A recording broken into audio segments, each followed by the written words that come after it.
Donc, on voit que les 2/3 des élèves passent entre 2 à 4 heures quotidiennement devant la télévision.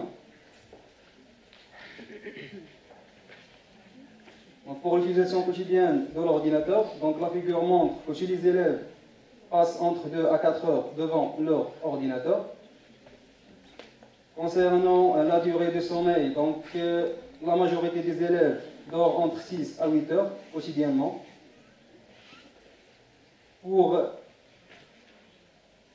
Et si on prend les causes d'évitement de la pratique des activités physiques et sportives, donc on a 73% des élèves disent que la principale cause principale cause est le manque d'endroits de la pratique des activités physiques et sportives. Donc passons maintenant aux habitudes alimentaires. Donc pour la prise de petit déjeuner, donc on voit que 54,4% prennent leur petit déjeuner quotidiennement contre 45,6%. Donc pour la consommation des boissons sucrées, donc environ 55% des élèves consomment les boissons sucrées entre 3 à 6 heures par semaine. Donc pour la consommation des biscuits, donc on voit que la majorité des élèves, avec un pourcentage de 96,2%, consomment les biscuits entre 5 à 7 fois par semaine.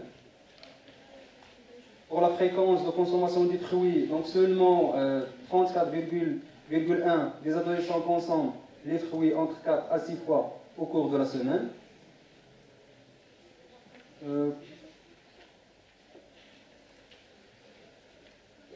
Donc pour la fréquence de consommation des légumes, donc on voit que la majorité des élèves, avec un pourcentage de 61%, consomment les légumes entre 4 à 7 fois au plus au cours de la semaine. Donc pour la fréquence de consommation des produits laitiers, donc la majorité des adolescents consomment des produits laitiers quotidiennement avec un pourcentage de 65,6%.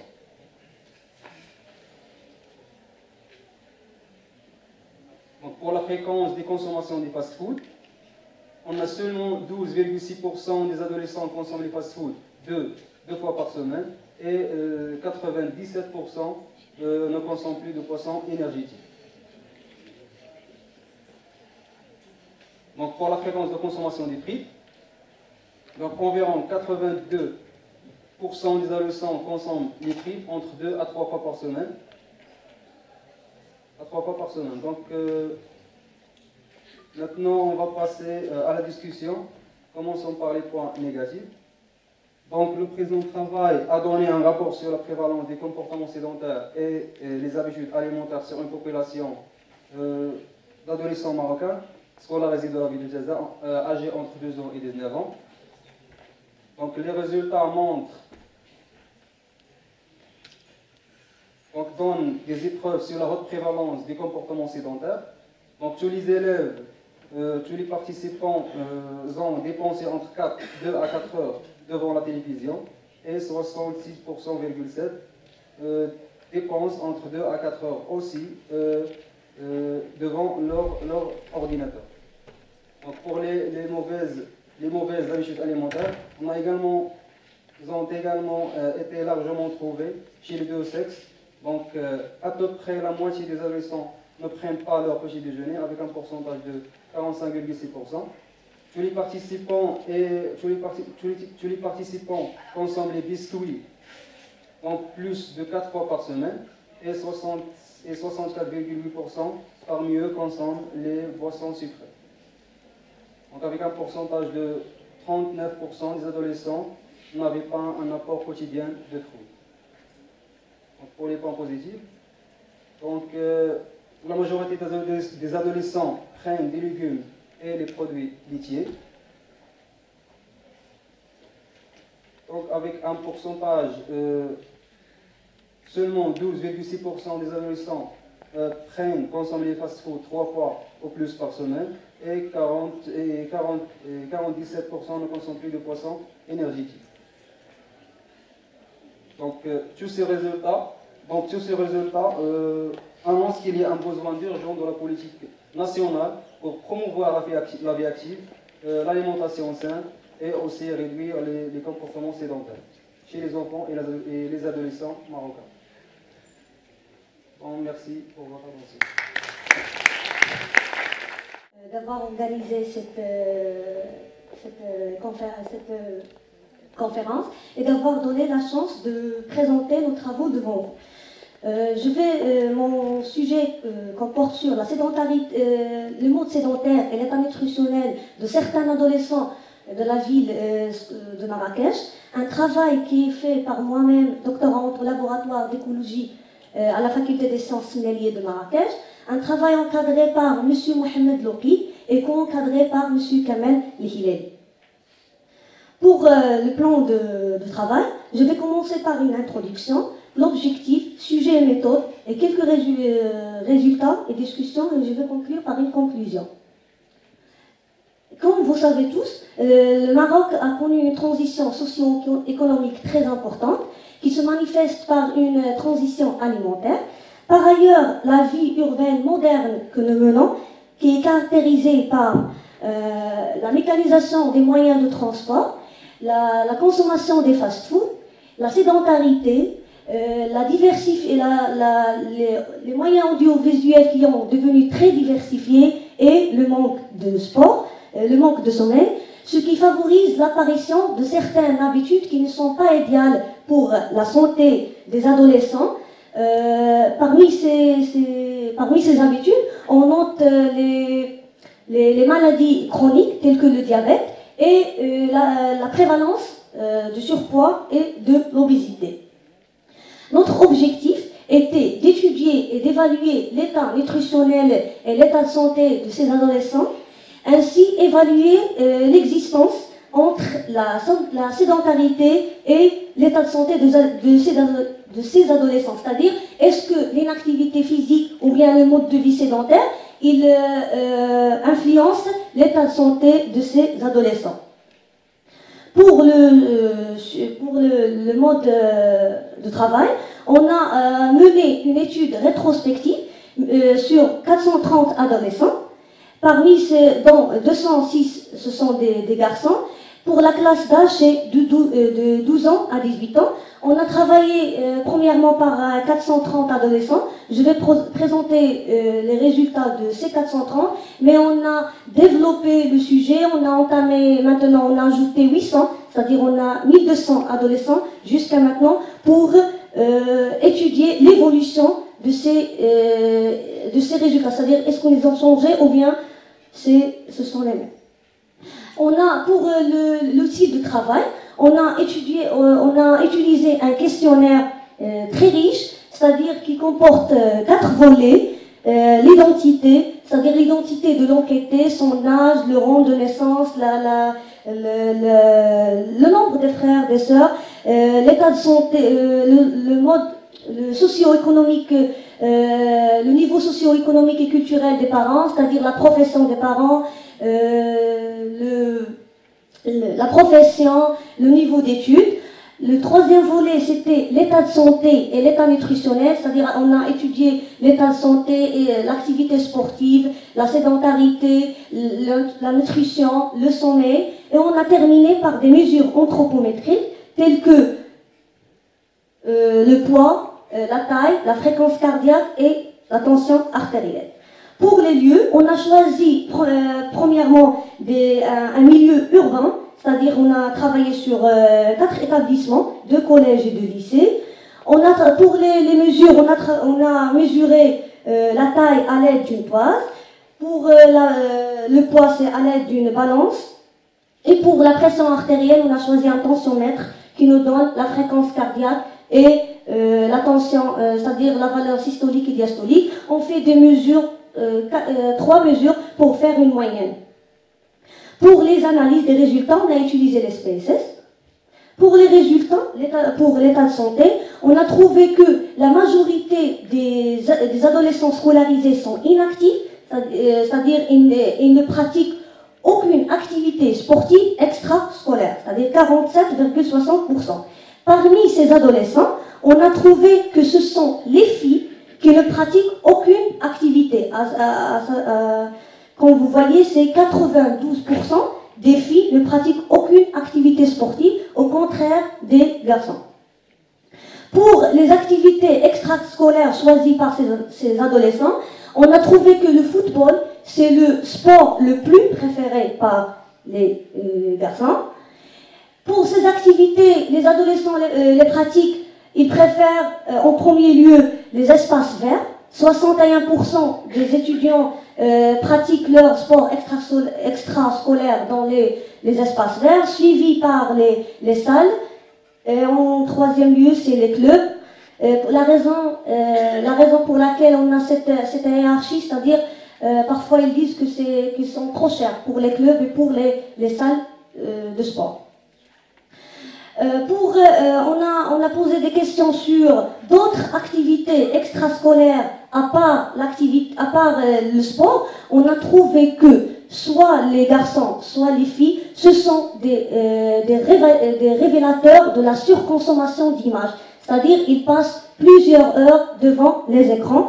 Et c'est les filles, en comparant les deux sexes, les deux genres, on trouve que les filles, ce sont elles qui passent plusieurs heures à regarder la télévision ou bien à utiliser le téléphone portable en comparant avec les garçons. C'est-à-dire on a 43,8% des filles, ils utilisent la télévision de 2 heures par jour. C'est-à-dire ce sont par jour les valeurs. Pour l'évasion de la corpulence, la distribution de l'IMC a montré que 60,90% des adolescents, de ces adolescents scolarisés sont normopondéraux. Par contre, on a un taux d'obésité qui est égal à 12,80% qui sont obèses ou bien en surpoids. En se référant au sexe, on a trouvé que les filles, ce sont elles qui sont plus obèses que les garçons. 19,21% des filles sont obèses. Pour le régime alimentaire, on a trouvé que les adolescents, ils mangent entre les repas, c'est-à-dire 77% des adolescents mangent entre les repas, c'est-à-dire c'est une sorte de déséquilibre alimentaire. La consommation des fast-foods est très intense. Soit les filles ou bien les garçons, ils consomment d'une manière fréquente les fast-foods, c'est-à-dire quotidiennement. Parmi les aliments les plus consommés, on trouve que les sucres viennent en premier lieu, c'est-à-dire 55,90% des adolescents, ils prennent les sucreries d'une manière quotidiennement, c'est-à-dire quotidiennement ils prennent les sucreries. Il vient en deuxième place la consommation des boissons alcoolisées, c'est-à-dire 17,40% des adolescents consomment les boissons gazeuses d'une façon journalière. Non, pardon, les boissons gazeuses. Pardon, c'est les boissons gazeuses. Non, pardon. Pour l'impact de la sédentarité, pour le deuxième point de notre objectif, c'est-à-dire l'impact de la sédentarité, on a trouvé que,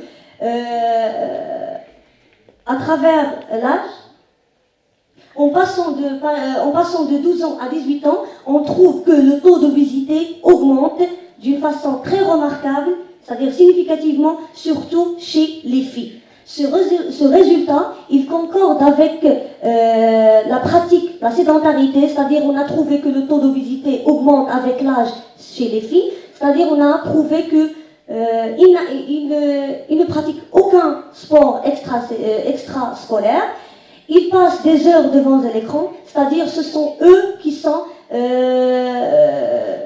c'est-à-dire menacés par le taux d'obésité en comparant avec les garçons.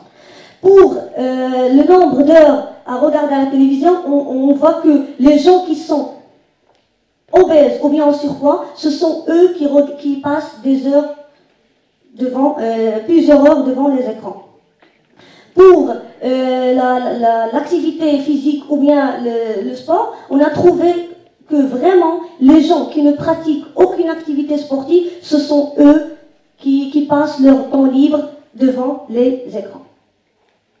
Pour la conclusion, le résultat de ce travail nous incite à réaliser des communications visant à la sensibilisation de la population marocaine, en particulier sur le risque de la sédentarité et sur l'état de santé. En plus, à mon avis, on doit agir pour sensibiliser les gens, surtout au niveau des établissements scolaires et au niveau des centres de santé, parce qu'il s'avère indispensable. Merci pour votre attention. Est-ce qu'il y a des questions? Donc, pour introduire, comme vous le savez, dernièrement, la consommation des fast-food a augmenté au Maroc avec le changement de mode de vie et la transition nutritionnelle, ainsi que ces fast-foods sont riches en sel et en acides gras, ce qui peut être comme un facteur de risque pour certaines maladies non transmissibles, telles que l'hypertension, les maladies cardiovasculaires, etc. Donc, plusieurs actions mondiales sont mobilisées pour réduire la quantité de sel et du gras dans l'alimentation, comme l'action mondiale sur le sel et la santé, WASH, et les déclarations politiques de l'OMS. Donc, notre objectif était de déterminer le contenu en sel et en acides gras dans les fast-foods les largement consommés au Maroc. Concernant l'échantillonnage, nous avons pris nos échantillons à partir de 3 régions de Casablanca, région périphérique, région du centre-ville et la corniche de Casablanca. L'ensemble de nos échantillons était 37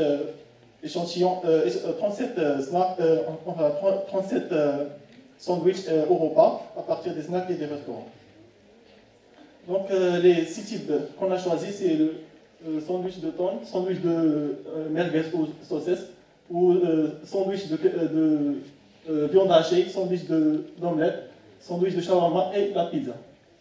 Donc pour chaque échantillon, nous avons pesé les différents ingrédients de chaque sandwich, puis nous avons mixé l'ensemble de l'échantillon à l'aide d'un robot mixeur jusqu'à l'obtention d'une pâte homogène.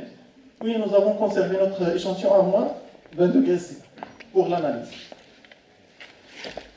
Pour l'analyse, nous avons utilisé la technique de chromatographie en phase gazeuse pour analyser les différentes compositions